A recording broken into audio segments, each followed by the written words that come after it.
नमस्कार दोस्तों। शीतकालीन सत्र में जब संविधान पर गर्मा गर्म बहस आपको देखने को मिल रही हो और ये भी सच कि उसमें संविधान तो प्रतीकात्मक तौर पर शामिल है, तीर कहीं है निशाने कुछ और है, वो आप भी समझते हैं, हम भी समझते हैं। सत्ता पक्ष की अपनी प्राथमिकता और विपक्ष की अपनी मजबूरियां। कौन सियासी तौर पर सियासी तवे पर अपनी रोटी सेक सकता है, वो होड़ लगी हुई है। आप भी देख रहे हैं, ये सिलसिला चलता रहेगा। लेकिन इन सिलसिलों के बीच खबर ये कि किसानों की मांगों को लेकर अनशनरत 20 दिन से आमरण अनशन पर बैठे किसान नेता, संयुक्त किसान मोर्चा के नेता हैं जगजीत सिंह डल्लेवाल। उनकी तबीयत ठीक नहीं। हालात ये है कि उनका 12 किलो वजन कम हो गया है और सबसे बड़ी दुखद बात ये, उनका जीवट कहिए, जुझारूपन कहिए कि वो कैंसर पीड़ित भी है। सरकार के होश फाख्ता हुए हैं इस खबर से। और 3 दिन पहले सुप्रीम कोर्ट ने भी फटकार लगाई थी डल्लेवाल की मेडिकल रिपोर्ट के आधार पर और सरकार से कहा था कि उन्हें तुरंत मेडिकल सुविधा मुहैया करवाए और साथ में ये भी जोड़ा टिप्पणी कि उनके साथ बलपूर्वक उनका अनशन खत्म न किए जाने की कोशिश न की जाए। अब घटनाक्रम ताजा ये है कि रविवार को केंद्रीय अधिकारियों का एक दल पहुंचता है। शीर्षस्थ अधिकारी हैं डल्लेवाल और जो बाकी अनशन पर लोग किसान बैठे हैं उनसे मुलाकात के लिए। और डल्लेवाल, उनका मानना ये था अधिकारियों का कि हमें ये नहीं कहा गया केंद्र से वार्ता की पेशकश नहीं है, हम किसानों की जो मांगे हैं उन पर कहने, उनसे सुनने और डल्लेवाल से मिलने आए हैं।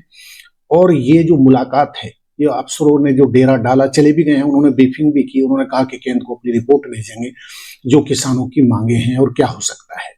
खैर, अब इसके परिप्रेक्ष्य में जो केंद्रीय अफसरों ने मुलाकात की डल्लेवाल से, उसके पीछे ये है कि शनिवार को प्रधानमंत्री नरेंद्र मोदी की पहल तो वो बधाई के पात्र हैं कि उन्होंने कम से कम किसानों की उन्हें सुध आई। और उन्होंने गृह मंत्री अमित शाह, कृषि मंत्री शिवराज सिंह चौहान, बीजेपी अध्यक्ष जेपी नड्डा और एक और केंद्रीय मंत्री पीयूष गोयल को बुलाया, तलब किया और कि भाई किसानों के लिए जो धरनारत है इनके बीच की क्या रास्ता निकाला जा सकता है, किस तरह की चीजें बात हुई होगी, वो अंदर खाने बात है। उसके बाद डल्लेवाल से मिलने ये केंद्रीय अफसर पहुंचते हैं। अब एक बात, सबसे बड़ी विडंबना की बात यह है कि किसानों को इस स्थिति में लाने के लिए जिम्मेदार कौन है? क्या सरकार इस जवाबदेही से भाग सकती है? 2020 से 2024 यानी 24 भी जाने को है। क्या हो रहा है? 4 वर्षों में आप जिसे कहते हो कि देश की खुशहाली का रास्ता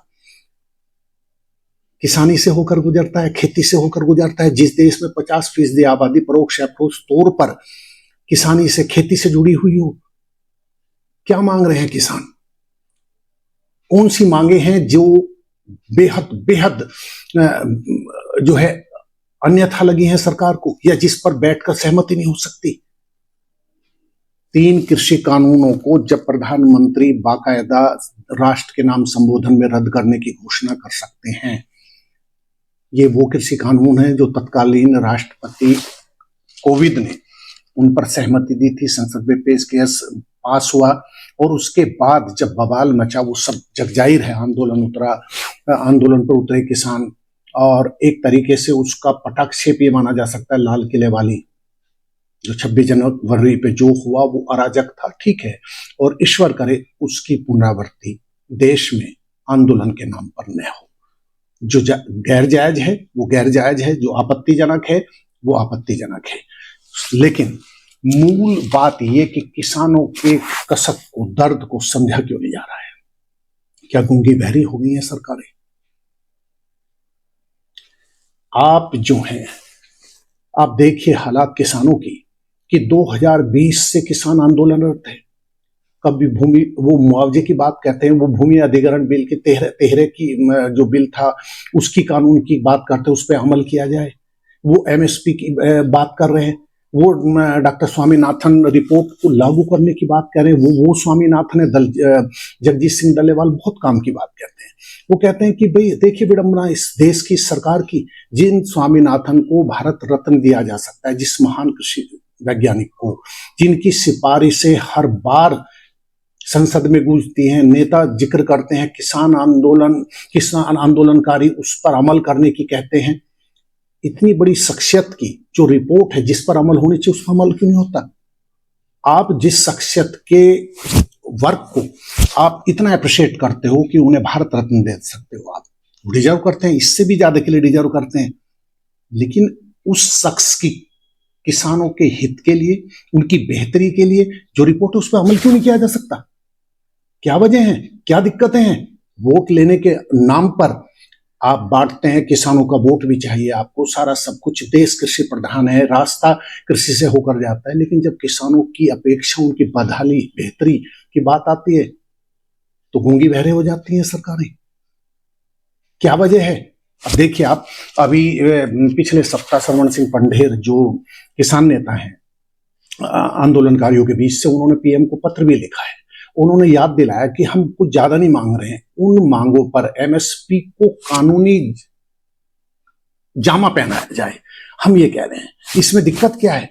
जो लखीमपुर कांड में किसान मारे गए, जो केंद्रीय मंत्री थे तब अजय मिश्रा टहनी, उनके बेटे की तथाकथित कार ने 4 किसानों को कुचला, डेथ हुई, आंदोलन हुआ, सब कुछ हुआ, बहुत बवाल मचा, उसको मुआवजा देने की बात हुई थी, घोषणा हुई थी, सरकारी नौकरी देने की बात हुई थी, अमल क्यों नहीं हुआ?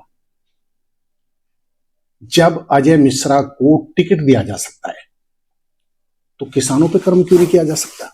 डल्लेवाल की हालत गंभीर है, उनका वजन घटा है और उनकी मेडिकल रिपोर्ट बताती है कि उन्हें हार्ट अटैक तक भी आ सकता है। यदि कुछ हुआ और उसके बाद जो बवाल मचा, कौन जिम्मेदार होगा?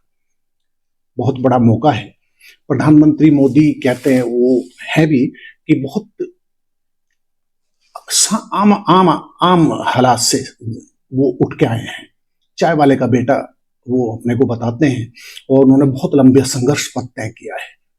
कोई ख्वाब में भी नहीं सोच सकता कि एक चाय बेचने वाले का बेटा पीएम बन सकता है देश का। तो विश्व गुरु बताते हैं भारत को, उनकी छवि देश से पार गई है, लोकप्रिय बंदे हैं। 2014 से लेके सत्तासीन है, वो हैट्रिक मारी है इस बार उन्होंने 2024 में, भले ही बहुमत ना मिला हो, लेकिन मन की बात की सेंचुरी मार चुके पीएम मोदी। तो फिर अपना एक नुमाइंदा या खुद पहल करके वो किसानों के बीच का रास्ता क्यों नहीं हल कर सकते? सामर्थ्य है, सरकार उनकी है, तो फिर किसानों को उनके हाल पर क्यों छोड़ दिया गया मरने के लिए? वो दिल्ली मार्च की बात करते हैं, ठीक है, आम आदमी के लिहाज से देखा जाए तो भाई ट्रैफिक के लिहाज से सारा सब कुछ मुश्किलें होती हैं, सारी दिक्कतें, बॉर्डर पर किसान जमते हैं, दिक्कतें होती हैं, डेरा डालते हैं, लेकिन क्या करें किसान? जब कहा जाता है कि 101 लोगों को जाने दो, उस पर भी आंसू गैस के गोले छोड़े जाते हैं। अभी परसों जो मार्च करने पर किसान अड़े थे, 10 किसान घायल हुए हैं, कोई सुध लेने गया है उनकी? जो राहुल गांधी संविधान के दौरान मनुस्मृति, वीर सावरकर, बीते हुए मुद्दे जिनका कोई अर्थ नहीं, आप किसानों के बीच क्यों नहीं पहुंचे?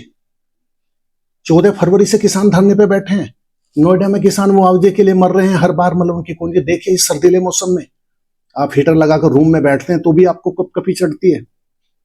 खुले आसमान में डल्लेवाल को देखिए, किस एज में वो बंदा आमरण अनशन पर है। उनसे कहा भी है कि प्लीज अनशन तोड़ दीजिए, जिंदगी बहुत कीमती है।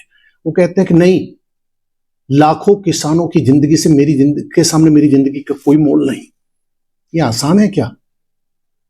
क्या निजी महत्वाकांक्षाएं हैं डल्लेवाल की? जगदीश डल्लेवाल मीडिया में सुर्खियां पाने का उनका शौक है। मीडिया ने तो वैसे भी कवरेज कम कर दी है। 2020-21 खूब की, 21 तो एक तरीके से किसानों के नाम ही रहा, उनके संघर्ष का नाम, देश विदेश सुर्खियां, सब जगह जो है ये सुर्खियां बनी।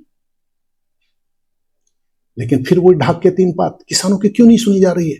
काश पीएम मोदी वो जाने भी जाते हैं, जब वो इस पहल पर आ सकते हैं, ये बड़ा फैसला ले सकते हैं कि जिसे कैबिनेट मंजूर करे, संसद मंजूर करे, राष्ट्रपति साइन कर दे, उन 3 किसान कानूनों को वापस पीएम लेने की घोषणा कर सकते हैं। 19 नवंबर 21 को उन्होंने मन की बात, राष्ट्र की बात में किसान तीनों कानूनों को वापस लेने की बात की, लेकिन महज वापस लेना ये समस्या का हल तो नहीं है। ये फेस सेविंग तो हो सकती है। आप में सामर्थ्य है, आप सामर्थ्यवान प्रधानमंत्री हैं, आपकी सरकार है और अगले 5 वर्षों तक है, और यदि वन नेशन और वन इलेक्शन की बात चली तो 29 तक आप ही रहेंगे। तो फिर किसानों का, धरती पुत्रों का सुनने में दिक्कत क्या है? किसान पुत्रों की क्यों नहीं सुनी जा रही है, धरती पुत्रों की? अब देखिए हालात कितने विकट के कोई जवाब देने वाला है। किसान नेताओं का आप देखिए स्थिति क्या है। शिवराज सिंह चौहान कृषि मंत्री हैं, नरेंद्र सिंह तोमर थे, उनकी विदाई भी हो गई, लेकिन किसानों की समस्या हल नहीं हुई। शिवराज सिंह चौहान मध्य प्रदेश के मुख्यमंत्री हैं, जमीन से जुड़े हुए नेता हैं। प्रधानमंत्री मोदी की तरह जीरो से, सिफर से वो फर्श से अर्श पर पहुंचे हैं। बहुत काबिल नेता है। आप ही पहल कर लीजिए। आप क्यों नहीं जाते कि अनशनकारियों के बीच में? कद छोटा हो जाएगा आपका। आप पब्लिक के नुमाइंदे हैं और किसानों के लिए, धरती पुत्रों के लिए यदि मांग है, और मूलतः एमएसपी पे बात टिकी हुई है, क्या ये इतनी जटिल पहेली है जो सरकार हल नहीं कर पाती? कितने किसान घायल हुए हैं, कितने किसान जेल में पड़े हैं। लखीमपुर खीरी कांड के देखे, उनके पीड़ितों से जो मरे हुए उनका किसी ने सुध लेने की कोशिश की है? अब देखिए एक और नाम के जयंत चौधरी, वो केंद्रीय कैबिनेट में है, और देखिए वो जो कुछ भी हैं आज रालोद प्रमुख हैं, वो अपने दादा चौधरी चरण सिंह की बदौलत है। वो नमन करते होंगे, अक्सर करते होंगे। चौधरी साहब को संसद में उनकी प्रतिमा वो लगी हुई है तस्वीर, घर में भी। इस किसानों के मसीहा के आप पुत्र हैं। आपने सरकार, आपने जो है, ये आपका व्यक्तिगत फैसला है। आप एनडीए के साथ चले गए, आपने गठबंधन को छोड़ा, विपक्ष की राजनीति को तिलांजलि दी। ये आपका अधिकार है, ये आपका विवेक है, लेकिन आप अपने अंतर्मन में झांकिए। जिस हाथरस कांड में, जिस लखीमपुर कांड में आप छुपते छुपाते हुए पुलिस की लाठी खाते हुए दिखते हैं, आप हवाई आपके हिस्से में आती है। जवाब नहीं जयंत चौधरी का। वाह क्या जीवट है भाई। अब तो आप सरकार के बीच बैठे हैं, क्यों नहीं पहल करते? क्यों नहीं सेहरा अपने सर बंधवाते? इससे बड़ा मौका कुछ और नहीं हो सकता। सरकार से कहिए कि मैं किसान का बेटा हूं, भले ही मैंने खेती नहीं की, ना उनके पिता ने की। ये संयोग के बहुत नेता ऐसे हैं, क्या बलराम जाखड़ के बेटे हैं, सुनील जाखड़, क्या उन्होंने खेती की? पता नहीं कितने ऐसे। ये कोई मायने नहीं रखता, लेकिन रगों में तो आपका एक किसान, खेती किसानी से जुड़े शख्सियत, इतनी बड़ी शख्सियत भारत में भी मिल गया अब तो चौधरी साहब को, देश के प्रधानमंत्री रहे हैं, उनके पुत्र हैं आप पहल क्यों नहीं करते? इससे बड़ा मौका और कुछ नहीं हो सकता।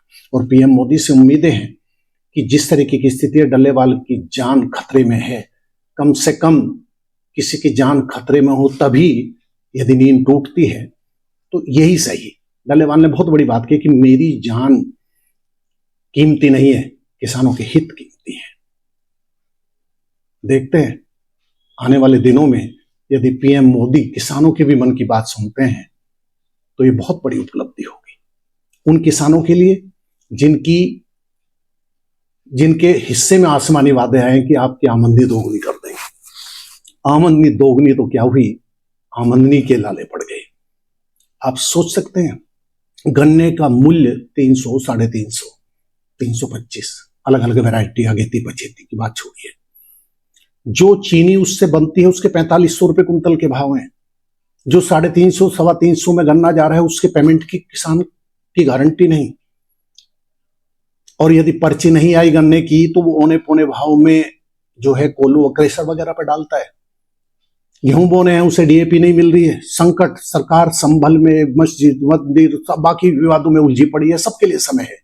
संविधान पर राहुल गांधी बहस कर जाते हैं, 1 घंटा 40 मिनट प्रधानमंत्री बोल जाते हैं। बोलिए आप, अच्छा है, आप सियासत है, लेकिन किसान भी इस देश के बेटे हैं और इस किसानी से ही जो बहुत लोग निर्भर है, 50% देश की आबादी। आमदनी तो दोगुनी क्या करिए, आमदनी की सोच लीजिए। गन्ने के पेमेंट की 14 दिन की बात थी, सुप्रीम कोर्ट ने भी कहा था, कोर्ट के आदेश थे।